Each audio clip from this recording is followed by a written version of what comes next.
Kim ingliz tilini noldan o'rganmoqchi bo'lsa, videoni o'tkazib yubormasin. Sizlarga ko'rsatmoqchi bo'lgan platformam bu Cefr Akademiya. Uning ichida noldan o'rganish sektioni bor. Uning ichida nima qilasizlar? Birinchi o'rinda English Discovery o'rgatiladi, ya'ni beginner darajadan o'rganisizlar. Alfabet, raqamlar, ranglar, basic, ya'ni sodda so'zlar, jumlalar tuzishlar, ularni to'liq o'rganasizlar. Keyin intermediate darajaga, asosda A2 daraja, B1 darajaga ko'tarilib olasizlar. Mana ko'rishlaringiz mumkin. Masalan, A2 darajaning ustiga bossam, har xil vazifalar chiqyapti. Mana shu vazifalarni to'liq bajarib chiqasizlar va A2 darajani tugatgandan so'ng asta B1 darajaga ko'tarilasizlar. B1 ni tugatasizlar. Mana B1 ni ichidagi vazifalar to'liq tugatilgandan so'ng sizlar asta uje Cefr imtihoniga tayyorlanishni boshlasangiz ham bo'ladi. Buning uchun sizlarga kerak bo'ladi haqiqiy imtihonda tushgan savollar, ya'ni mocklar. Buning uchun Cefr Akademiya platformasida to'liq umumiy mock imtihonlar tuzib chiqilgan va kiritilgan.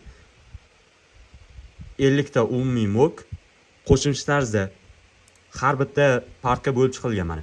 Reading uchun mocklar, listening uchun, writing uchun, mana ko'rishingiz mumkin mock savollari, speaking uchun har xil savollar berib chiqiladi, haqiqiy imtihonda tushgan savollar va pronunciation, ya'ni talaffuz qilish, to'g'ri talaffuz qilish. Har xil darajalarga bo'lib chiqilgan. Bundan tashqari eng muhim nuqtasi bu saytni sun'iy intellekt tomonidan qo'shimcha tarzda ko'p yillik tajribaga ega bo'lgan o'qituvchilar tomonidan tuzib chiqilgan shaxsiy rejalar. Har bitta o'quvchi uchun alohida tuzib chiqilgan. Mana masalan mening 9-kunim ketyapti. Bugun qilishim kerak bo'lgan vazifalar to'liq ko'rsatilgan. Har birini bajarib chiqishim kerak.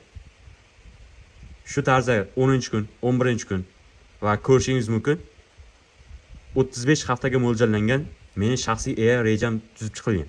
Mana shu rejaga amal qilgan holda men o'zimga kerakli bo'lgan darajaga erishib ola olaman.